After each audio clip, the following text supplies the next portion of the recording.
All right, so we're 2 games into Chet Holmgren. What are your impressions so far? Because again, that first game he came out like bonkers and everything was kind of crazy. This one, kind of a little more reality to it, but where do you see him after a couple games? Well, listen, I think Chet's going to be a work in progress. I think the first game he showed a lot of promise and everybody went crazy. And you have to understand it's going to be a long process. This young man's going to have to develop his body, continue to develop his game, but the skills are already obviously there. The fact that he's 7 foot, he's able to catch and shoot with this much range this easily.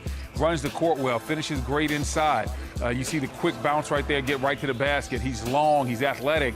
We all know that he's going to have to gain a little bit of weight, but in the process of him going along doing that, he's going to be able to make some other plays happen. I like the fact that he can rebound, he can block some shots, and I think he can almost be a better version of what the New York Knicks had when they had Kristaps Porzingis. Remember, he was the original unicorn. Yep. They call Chet the unicorn now, but it was Porzingis. It seemed like a long time ago, but Porzingis was an all-star in New York before that knee injury. I think Chet could have a similar start to his career that Porzingis had, except I think he's going to be able to rebound at a lot higher level.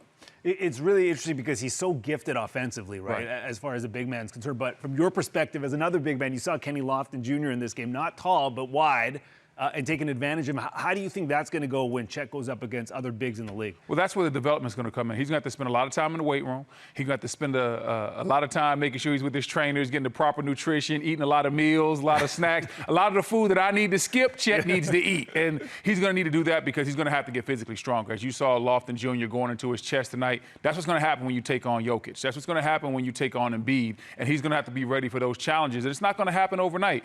First year or two, he might get taken advantage of, but 3, 4, 5 years from now, he might be the guy that you're saying, oh, wow, he made that adjustment, and now what are they going to do with him? Yeah, just after a couple games, if you're looking at him, you're like, wow, that is a unique talent right there.